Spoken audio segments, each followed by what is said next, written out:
There's nothing quite like the feeling of launching a brand new video game and bathing in all of the wondrous new vistas and visuals that it offers you. Epic rolling landscapes now lie before you, just waiting to be explored, and as the sun bounces off your armor and weapons, and in my case my head, you might even catch yourself fully committing to the idea that this fantasy world is most definitely real. However, appearances can be deceiving, my friend, because even though things look polished to a mirror sheen on the surface, even if you peel back even one frayed edge of most current video games, you'll find a wheezing skeleton with bones held together by duct tape propping up the experience. This is because of the ever-evolving nature of video games, of how they change ideas and mechanics all the time and thus have to adapt old frameworks to fit new resources, which naturally cause things to come into conflict. And when that happens, developers have to get pretty creative pretty bloody quickly. Which leads us to examples of video games blowing our bloody minds without us even realizing. So let's take a look at them. As I'm Jules, this is WhatCulture.com, and these are 8 ways video games blew your mind without you realizing.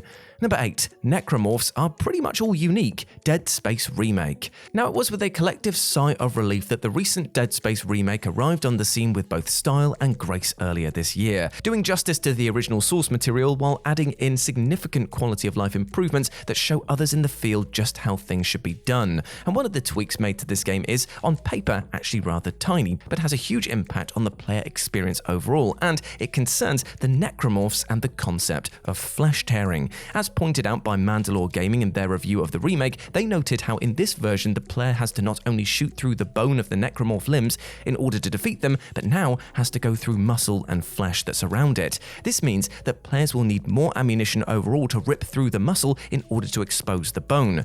And it's actually possible to shred off the tissue to slow the movements of these horrors down, as now without sufficient strength, they will crawl and stumble around the area. Now, this all creates a greater sense of tension and horror in the player, as they will need multiple pinpoint shots to down a foe, but can also strip the necromorphs of their speed in ways unseen in the original. Now, this also plays into the fact that there are countless necromorph design features, all of which come with limbs of varying tissue coverage, meaning that the same shot on the same enemy won't work to the same extent, and that in turn means that players will have to read and adapt to each enemy as if it were entirely unique. And that, my friends, is utterly terrifying. Number 7. Intricate weather systems. Shenmue! Yes, that's right, I finally get to say it again. Shenmue, or Shenmue, yes, let's just call it normal one, is without question a bizarre game indeed. Upon its first glance, you might think that the original Dreamcast title was little more than a martial arts action romp with graphics that were way ahead of its time, as that's what pretty much every trailer and hype package for this title placed up front.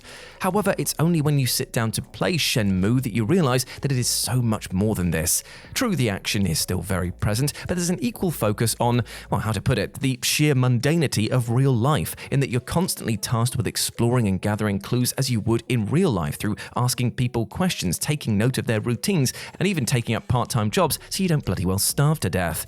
In fact, there's so much attention placed on these smaller, quieter moments that many get lost in these aspects of the game, which seems doubly true of the developers who, for some reason that only they will truly understand, they programmed the weather on each in-game day to reflect the actual climate of that region of Japan in 1986. It is a small, almost insignificant detail, but it smacks of a dev team that made this game a slice of life in the most immediate sense. And once you know about this facet, well, it helps you appreciate Shenmue's dedication to immersion. Number 6. Bosses get easier in their last phase. Fury.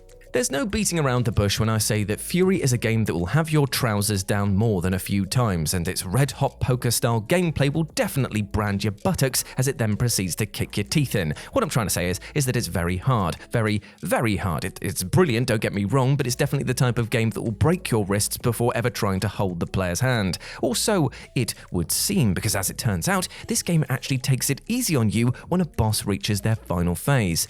Now, you see, as part of the mega game dev thread that hit Twitter in 2017, Emmerich Thoer, the creative director behind Fury, revealed that as a boss fight wore on and they entered their final phase, so too did the player enter a divergence between visual design and gameplay difficulty. You see, despite the moves being unleashed by these bosses looking more and more elaborate, the actual damage dealt and the timing windows to avoid them were dropped and raised respectively, thus making for a boss that looked far harder than it actually was. The design philosophy behind this was that it would empower the player to make them feel all the more like like an all-conquering warrior when they landed that last blow. Pretty clever stuff, right? Number 5. Squirrels trigger all in-game events. Titan Quest. There's no doubt in my mind that making a video game must be one of the most stressful jobs going. I mean, just imagine how migraine-inducing it must be to take a level that works perfectly, add in another element that you know works in isolation, and then just watch as your entire project melts down into oblivion. Then, imagine having to rework things in such a way that these two elements, which should just bloody work but don't somehow,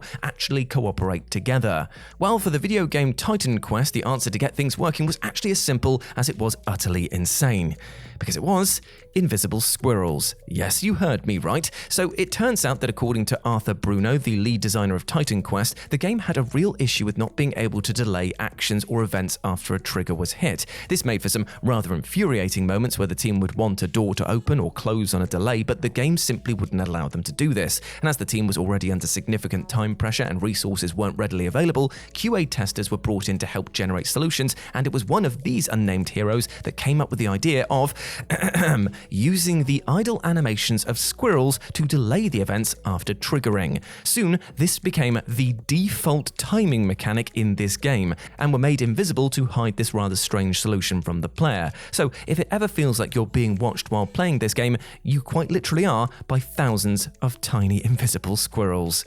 Number 4. Explosive barrels are full of tiny, invisible people. Star Wars: The Old Republic. A long time ago, in a galaxy far, far away, there existed a little game called Star Wars: The Old Republic, a beautifully crafted MMO which gave wannabe Jedi and those itching to be a Sith the chance to swing sabers with the big boys.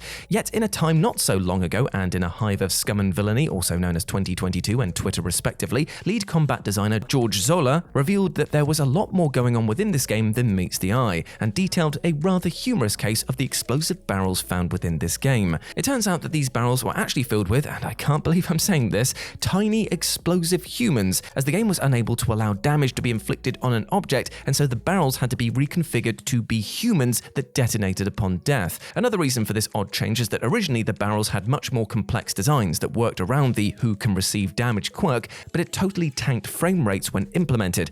Thus, the tiny humans in a barrel solution was reached, and what a solution it was. Number 3. Morrowind rebooted your Xbox while playing. The Elder Scrolls 3 Morrowind. There's no denying that the decision to release Morrowind for the original Xbox must have been one that caused many a Bethesda worker to break out in a stress rash, as the concept of porting a game of this size, scope, and graphical quality to a console with such relatively meager offerings isn't one I'd like to have to deal with, let me tell ya.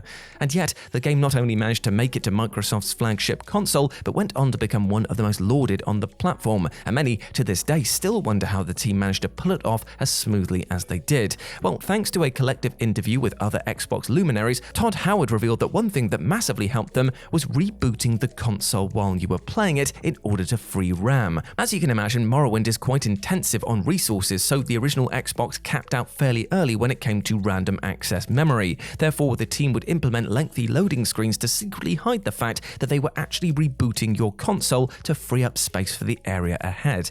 It's a mad idea when you consider that rebooting a console this many times could have had a disastrous effect on the machine itself, but for the most part, Bethesda pulled it off without anybody knowing. Number 2. A homemade mocap performance. Colony Wars 3 Red Sun.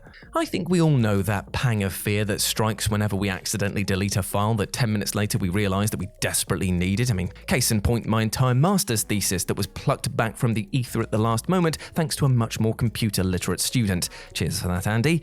However, not so lucky was the poor Duncan Robson, who accidentally deleted a rather important cutscene file from Colony Wars 3 Red Sun, as detailed here on Twitter, and seeing as there was no other way to fish this out of the recycling bin and fearful for his job, well, decided to get creative. Very creative. You see, Robson explained that he actually went and re-recorded the facial capture for the file that he deleted, meaning that he actually snuck himself into this game, albeit in order to save his position. It's not clear if Robson used the in-house tech to do this or managed to do this at home, but the results were good enough that no one bar he, and now the rest of the internet at large, knew of this desperate solution. And number 1, horse trousers that crashed the game. Ultima Online. And now we end on a video game dev reveal that not only blew my mind whilst researching this list for its sheer comedic value, but also likely blew the minds of Raf Costa and the dev team on Ultima Online, because this is a story of a pair of trousers that crashed their game. Or technically, it was your horse that you were wearing as trousers, which sounds even more strange. You see, Costa detailed this incident on his personal website, and how thanks to the way that Ultima Online operated, the player themselves was considered a container in which all of the items in the game were stored, with the actual backpack that you use just being a visual signifier and nothing else. What this meant is that every item that you picked up is stored within the player, and that also extended to the mounts that you ride within the game. And I use ride in air quotations here because you don't actually ride these creatures so much as they are stored inside your player container, which then generates a pair of trousers that are shaped like your ride, which you then wear.